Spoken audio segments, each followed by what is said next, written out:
Mukama waffe yeebazibwe. Amiina. Nze bampitako Ebigezo Juliet nga mpangalira awo bwayiise. Bannange, nze life yange empanvu okuviira ddala mu kyalo naye mu bufunze ngenda kiteeka mu bufunze. Bannaye bw'oba omanyi nti nno toyina kukkiriza wano weegobe nga bukyali. Nze najja wano twasookera ku Bat Valley nenzijanga ndi bubi for sure nga ndi bubi nga nange neetya neetunulako ne nga naye ddala. Kati nga ntuula wali eri ku kizindaalo ebyo ebiri awo ebingi. Pasita ng'agamba bannange ani ayagala okugenda ebweru ne ŋŋamba naye kati nze atayina yadde eggezi erigamba nti nnyinza okufunayo akasente omuntu ayinza okunyamba nfunireyo akasente nfune pasipooti. Ddala musumba talimbye. Naye natundanga mmere wali ewandegeya. Nfumbe embisi. Enfumbe nga nfumba mu katale. Naye nga ne ennyumba ey'Emitwalo 5 gugwako nga siziraba. Ne ŋŋamba kati musumba atugamba ddala tuwanika abatalina pasipooti. Nempanika naye ng'omutima guŋŋamba naye seerimba neyo ennyumba Emitwalo 5 egy'ennyumba gimbuze ŋŋenda kuziggyawa. Naye nakanyanga kuwanika ne ŋŋamba Mukama nze ekyamagero kyange kiri wano. Nze nina ofuna pasipooti ate nina okugenda ebweru.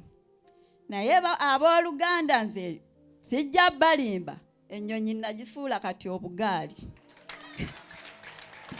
Akalulu kange kaalazeewa. Zikubira Yesu waggulu. Nagifuula obugaali.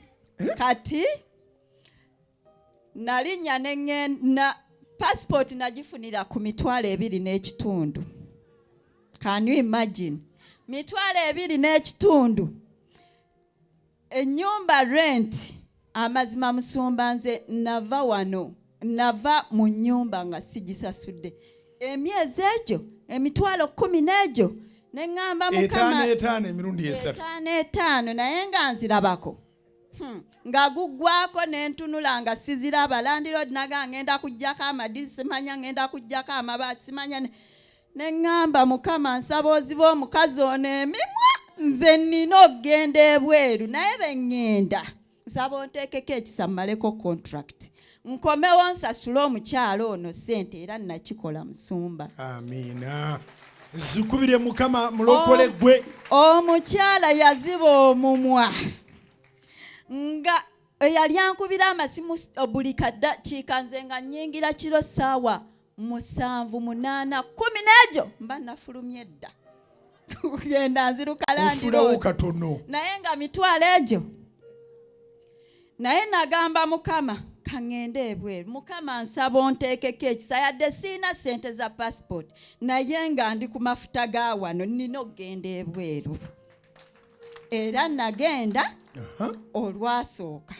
Ennyumba gye natuukiramu musumba nga simbi ndwadde ng'erimu abakyalo manya ab'ebweru eyo abakyala be basinga okuba ababi ngambi naye nali naakatuuka ne wano abakyala ewaka be batulugunya abakozi. Nali naakatuuka be nti wiiki ezo ne baggalawo covid. Ne ŋŋamba Mukama Katonda ng'oli munene. Oluyisa mu bbanga ne baggalawo. Nze mbadde ngenda kukola ntya nga $15,000 bakyagimmanja. Mbadde ngenda kusula luddawa. Lockdown okusanga mu Uganda kyali kizibu. Nagamba Mukama oli munene. Weewaawo siganye nti balookinga abantu I felt wali oyiseewo kyekikulu. Nali mpiseewo ne ŋŋamba Mukama ontaddeko ekisa kye sirabanga. Naye nabonaabona mweyo ennyumba gye nasookeramu naye nga ŋŋamba kimu nti Mukama Katonda bw'oba ggwe wandeeta Saudi. Kolanga omuddu. Bw'oba ggwe wandeeta Saudi kino ekiyumba nnina okukivaamu. Nze ŋŋende mu kiyumba ekirala. Abakazi ne bantwala ku ofiisi ne beekyanga era ne beekyanga ne mbagamba bamaama.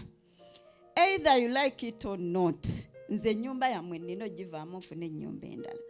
Era bankomyawo ne bandeeta mu ruumu ne bansibiramu, natuuyaniramu esi ne bagiŋŋaana ne ŋŋamba even if bemba nti Pastor Bugingo yanteekako omukono nga nninnya nzijja, am going va mwene ennyumba mu linnya erya Yesu. Enkeera nenfuna ennyumba gye namaliramu contract. Ekirala Musumba, gye wafuna n'ebeera nnungi ne bakusasula bulungi. It was not so good naye era nga betyo kubanga ennyumba erimu abakyala ye banfu.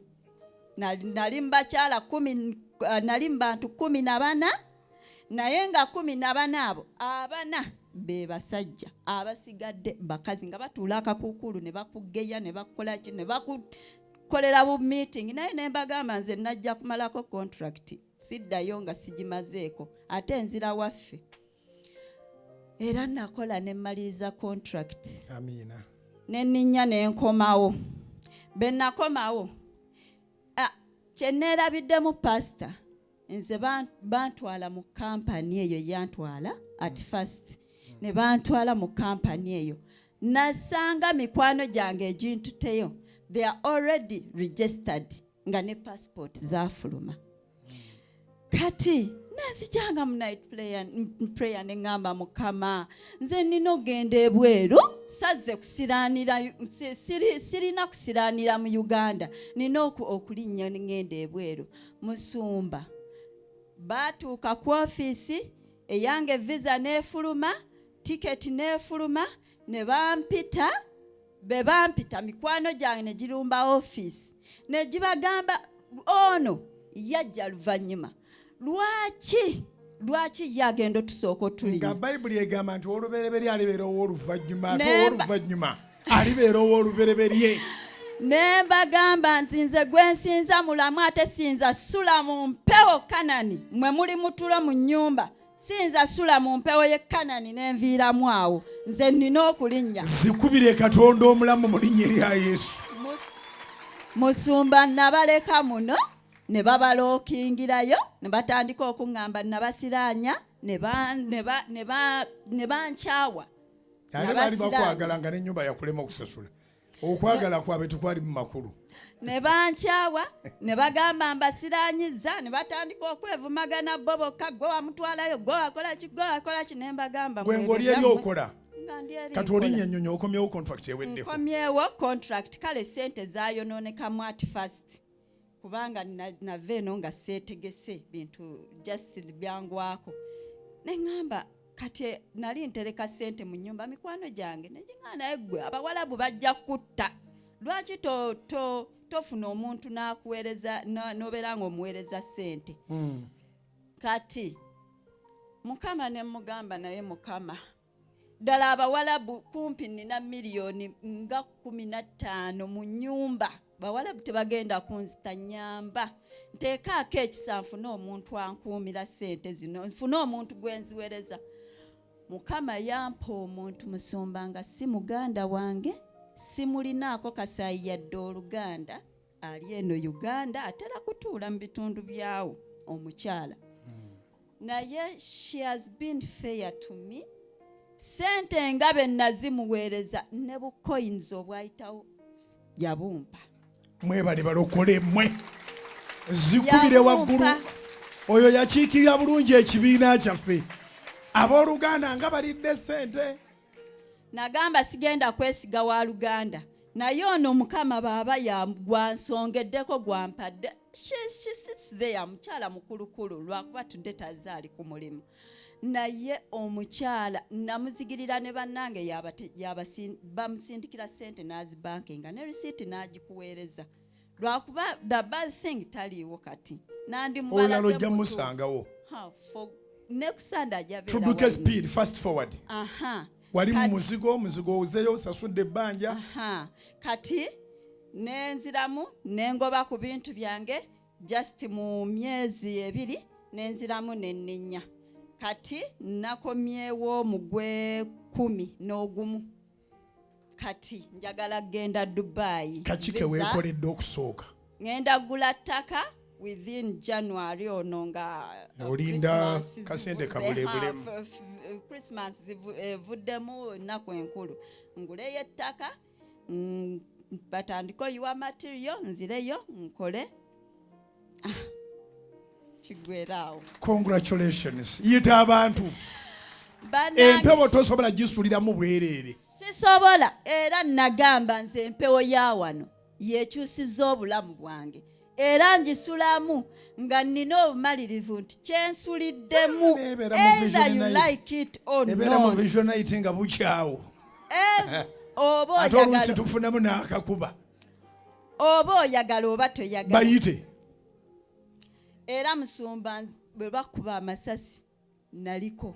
Wali bweru. I was so sleepless. Yes, nali bweru. Nali so sleepless nenkuba amasimu nze gwolaba nakola video kuno ku TikTok. Tovuma. Nga buli nga sivuma.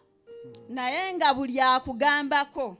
Tuvaawo nze nakyawa abantu. Muvaawo mutya nga tovumye. Nze nakyawa abantu nze musumba nakyawa abantu era omuntu kasita ngamba Pentagon yabalema okuzimba penta ne mugamba gwe genda ono ne yezizo tebannazikuuma gwe genda ogambe musumba ezange bazimpi. Mbajja zikuwa okitegeera kubanga wataisi abo bennyini aboogera tebasabira wano tebamanyi kigenda mu maaso wano era nze musumba omuntu akukwatako